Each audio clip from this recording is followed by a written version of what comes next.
Today, we're diving into high-stakes English, especially from March Madness, those specific idioms and expressions we use when the pressure is at its peak and every second counts. Welcome back to the English Pulse, your go-to spot for global stories and the language that brings them to life. We'll be throwing some pulse checks your way throughout the episode, so keep your ears open. That's right, James. Most people don't even realize that so many of the expressions we use in our daily office meetings or personal lives actually started on the basketball court. It's fascinating how these words have moved from the stadium into our everyday vocabulary. But first, I have to tell you about my weekend.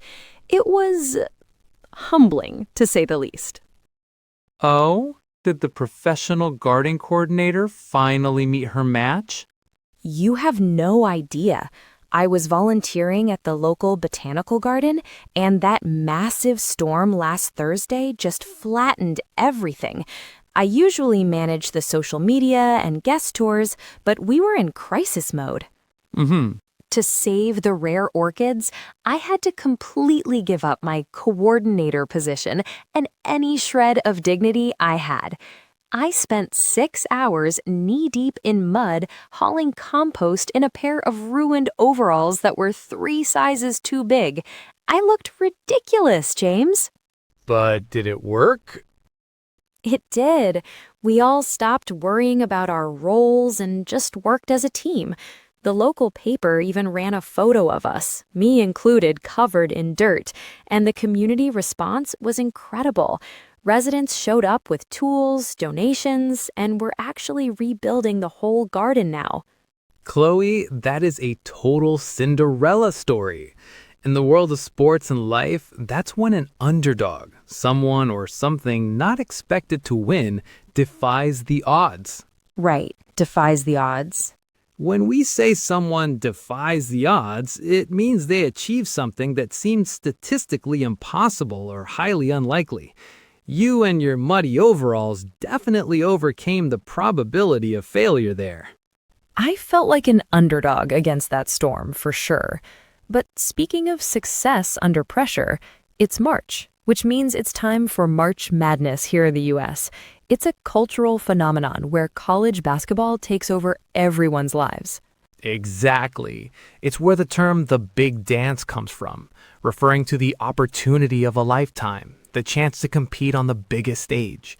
But watching these intense games and seeing that clock run down makes me realize I need to be careful, because honestly, I'm a bit of a buzzer beater myself. Really? A buzzer beater? That sounds incredibly stressful.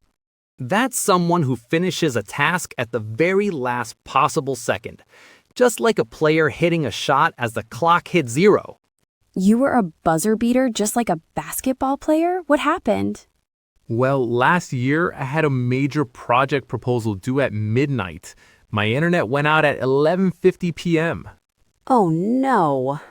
I had to run to the 24-hour café down the street, barefoot because I couldn't find my shoes, and I hit send at exactly 11:59:59. I made it, but I look like a madman. James, that is exactly why I have a habit of organizing everything weeks in advance. I cannot handle that buzzer beater energy. I need my spreadsheets and my peace of mind so I never have to run barefoot anywhere. I still think there's a certain coolness to the last-minute save. It's about the aesthetic of the high-pressure hero. Speaking of cool, let's talk about Kyler Filewich. He's a high-reputation player, but he struggled with free throws.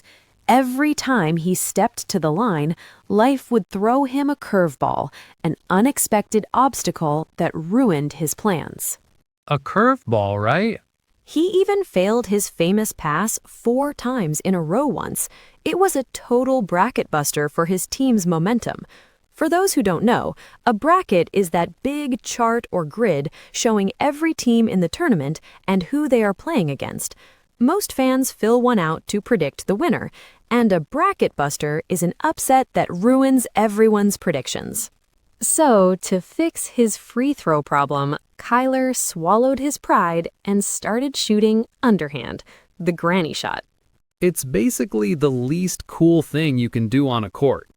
I'll believe it when I see it. Did he really give up his image just to win? He did.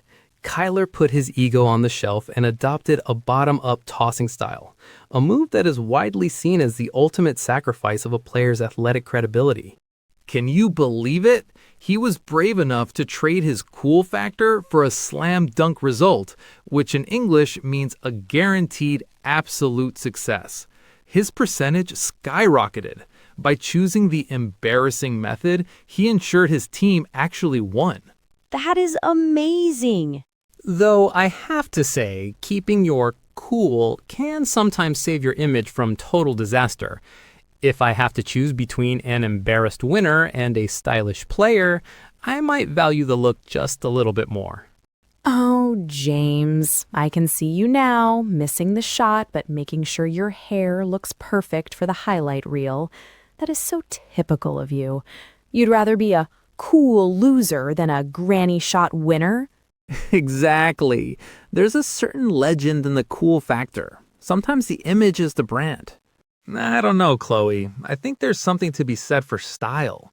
If you win but you look ridiculous doing it, does it really feel like a win? I'd rather lose with a bit of cool left.